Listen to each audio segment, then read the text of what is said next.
नमस्ते बच्चों, मेरा नाम है सचिन कुमार और आप देख रहे हैं अपनी biology class principal Bhati college की ओर से। बेटा आज का जो टॉपिक है वो है हमारा उल्ब भेदन। उल्ब भेदन क्या होता है, ये देखो लिखो उल्ब भेदन। इसका मीनिंग क्या है, हम पहले ये बात समझेंगे। उल्ब भेदन का मीनिंग हमने लिया है, देखो पीछे से गर्भता की बात हो रही थी, प्रेगनेंसी की बात हो रही थी। उसमें क्या होता है, जो मादा होती है उसके पेट में जो गर्भाशय गुहा है उसके अंदर उल्ब रहता है, यानी कि बच्चा रहता है। हम ऐसे इस तरीके से बनाएंगे, देखिए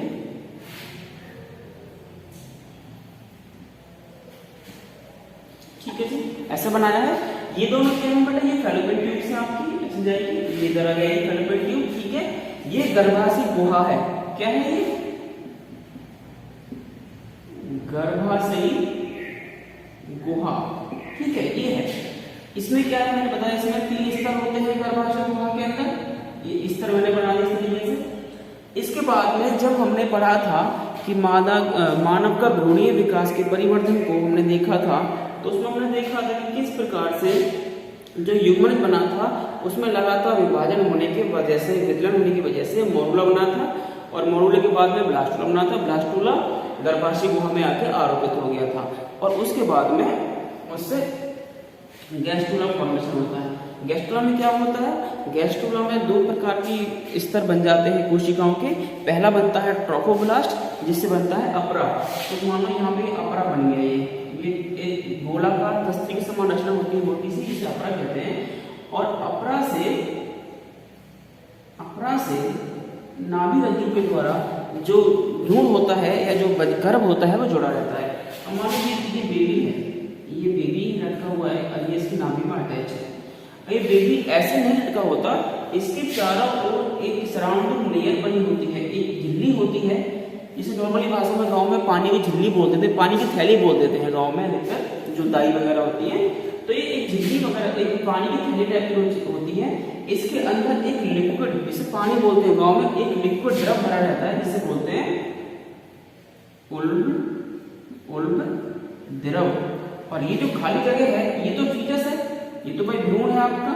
ये जो खाली जगह बची है इसको क्या बोलेंगे, उल्ब गुहा। ये पूरा उल्ब है, इसके अंदर भरने वाला द्रव उल्ब द्रव हो गया। इसके अंदर जो खाली ये जगह है पूरी, जो जिसमें पानी भरा हुआ है, ये सब क्या है, उल्ब गुहा, उल्ब गुहा, ठीक है जी। अब समझिए उल्ब क्या चीज है। उल्ब जो है, जो भ्रूण है, जो फीटस है, उसके चारों ओर एक थैली बनी होती है जिसमें पानी भरा होता है, उस पूरी थैली को उल्ब कहते हैं। और उसके अंदर भरे हुए पानी को, तरल को उल्ब द्रव बोला जाता है। और वो जो पूरा जगह होती है, स्पेस होती है जिसमें द्रव भरा होता है, उसे उल्ब गुहा कहते हैं। सिंपल। अब आगे चलते हैं। हमारा वर्ड क्या है, उल्ब भेदन, यानी कि भेदना माने इसको तोड़कर अंदर जाना। तो मतलब क्या करना है कि हमको ये उल्ब गुहा या उल्ब द्रव है, इसमें अंदर इसको तोड़ के देखना है। एक्चुअली ये है क्या, ये है प्रीनेटल डायग्नोस्टिक तकनीक, यानी कि बच्चा पैदा होने से पहले ही उसकी जांच करना।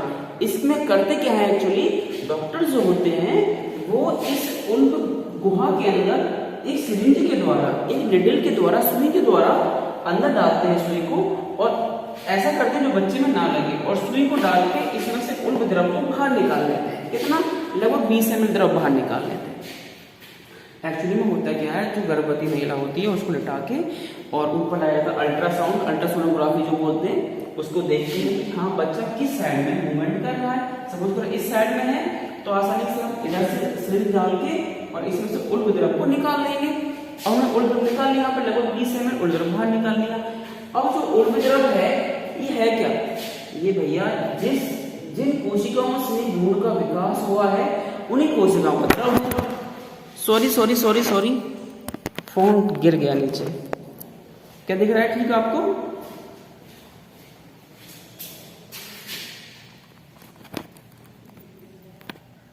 आई थिंक अब दिख रहा है ठीक। बहुत दिक्कत होती है बिना ट्राइपॉड के। चलो कंटिन्यू करते हैं। उल्ब है, इसके अंदर जो द्रव भरा हुआ है वह किससे बना है, जिन कोशिकाओं से भ्रूण का विकास हुआ है उन्हीं कोशिकाओं से वो द्रव बना हुआ है। तो मतलब सेम कोशिकाएं हैं दोनों की। तो हमने जो द्रव निकाला उसमें सेम कोशिका भ्रूण वाली कोशिका ही होती है। और उन्हें क्या करा, उसको अपकेंद्रित किया। आपको पता है सेंट्रीफ्यूगल सेंट्रीपिटल फोर्स आपने फिजिक्स में पढ़ा होगा।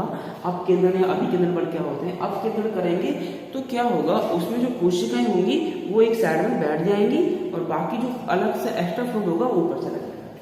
अगर कोशिकाएं बैठेंगी उसमें हम क्या करेंगे, उन कोशिकाओं से हम डीएनए का विश्लेषण करेंगे। एक्चुअली होता क्या है, आपको पता है कि हर मानव की जो कोशिकाएं होती हैं, हर एक कोशिका में 23 जोड़ी गुणसूत्र होते हैं, जिनमें कि 22 जोड़ी तो करते हैं हमारे काय गुणसूत्र होते हैं, जिनसे कि हमारी बॉडी का निर्माण होता है, और लास्ट का जो एक जोड़ी होता है वो हमारे लिंग गुणसूत्र होते हैं, जिनसे कि हमको लिंग का पता चले कि ये लड़का है लड़की है। तो अगर हम गुणसूत्र निरीक्षण करेंगे तो कुछ इस तरीके से कैरियोटाइप निकल के आता है, इसे बोलते हैं कैरियोटाइप, और इसमें 23 जोड़ी गुणसूत्र का हमको प्रिंट यहाँ पर दिख जाता है। गुण कैसे होते हैं, कुछ इस तरीके से होते हैं गुणसूत्र। एक जोड़ी ये हो गया पहला, दूसरी जोड़ी ये हो गया, 3 जोड़ी हो गए, ऐसे कुल मिलाकर 23 जोड़ी होते हैं, ये तो पता है ना आपको। तो हम इनमें आसानी से देख सकते हैं कि 23 जोड़ी जो गुणसूत्र हैं वो कम ज्यादा तो नहीं है कोई गुणसूत्र, और वो ठीक है या नहीं है। लास्ट का जो होता है वो होता है लिंग गुणसूत्र, जिसमें कि हम आसानी से पता कर सकते हैं। मान लो एक्स एक्स है, दोनों ऐसे दिखेंगे, और एक्स वाई है तो वो सर ऐसा दिखेगा, ऐसा दिखता है, थोड़ा हल्का छोटा सा दिखता है एक्स से। अगर हमको ऐसा दिख रहा है तो हम समझ जाते हैं कि ये बॉय है, ये लड़का है, और हमको एक्स एक्स दिखेगा ऐसा तो हम समझेंगे ये गर्ल है, यानी कि ये लड़की है। तो मैं कहूँ कि अगर किसी को मैं एक बहुत अच्छी चीज दूं और वो उसका बुरा से बुरा दुरुपयोग कर ले, तो वही हो रहा है आपके ओल्ड यानी कि एमनियोसेंटेसिस के साथ में। डॉक्टर्स ने, साइंटिस्ट ने इसको इजाद किया था, इसको इन्वेंट किया था सिर्फ और सिर्फ ये चेक करने के लिए कि हम ये गुणसूत्रीय विश्लेषण के द्वारा हम देख सकते हैं कि इस जो गुणसूत्री है कोई इसमें दिक्कत तो नहीं है। क्या होता है कभी कभार, मान लो ये गुणसूत्र एक है, ये जोड़ी हो गया, और ये तीसरा जोड़ी भी इसमें एक एक्स्ट्रा हो गया, तो इसे क्या कहेंगे, त्रिसूत्रता या ट्राइसोमी इसको बोलते हैं।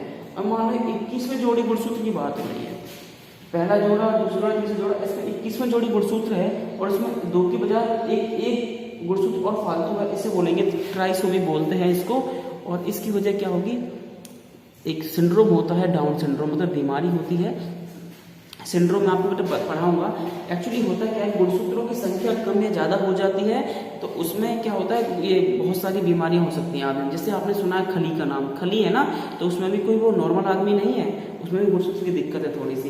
ये मैं आपको आगे पढ़ाऊंगा सब की क्या होता है। एक्चुअली जैसे 21वां गुणसूत्र है, 21वें गुणसूत्र में एक गुणसूत्र फालतू आ गया तो ये डबल होना चाहिए था, ये 3 हो गए, इसको मैं ट्राइसोमी बोल दिया, और इसकी वजह से डाउन सिंड्रोम की बीमारी हुई।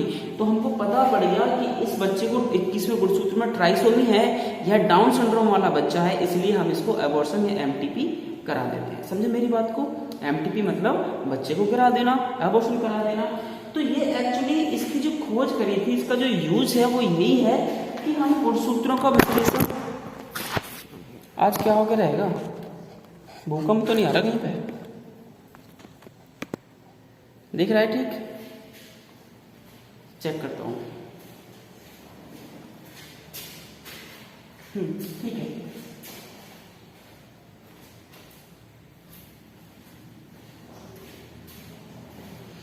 रिलैक्स, डरो मत। एक्चुअली हो क्या है,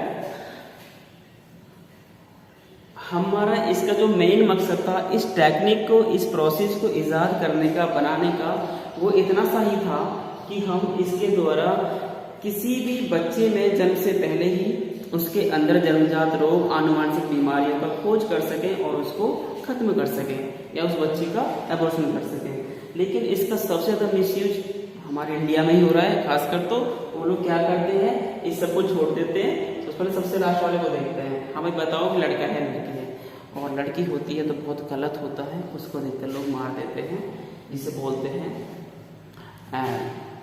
गर्ल फीटसाइड बोला जाता है, या उसको फीमेल फीटसाइड कहा जाता है। तो बच्चे को जन्म से पहले ही खासकर गर्ल को मार दिया जाता है। ठीक है, चलो ये सोशल टॉपिक है, इसे बात करेंगे तो बहुत लंबी हो जाएगी, आगे चलते हैं। हमारा मेन टॉपिक क्या है, हमको साइंटिफिक तरीके से पढ़ना है। हम पढ़ रहे हैं एमनियोसेंटेसिस यानी कि उलभेदन। आपको पता है और क्या चीज होती है, जो बच्चा भ्रूण फीटस होता है उसके चारों ओर एक कैविटी में लिक्विड या तरल भरा होता है द्रव। हम उस द्रव को बाहर निकालते हैं बहुत सावधानी से, और वो सिर्फ डॉक्टर करेगा। कोई एक पहले देखिएगा अल्ट्रासाउंड लगा के इस तरीके से कि बच्चा कहाँ पर है, जहाँ पे बच्चा नहीं होता है उस साइड से बड़े आराम से लगभग 20 ml वो द्रव बाहर निकाल लेता है, उसको अब केंद्र करते हैं।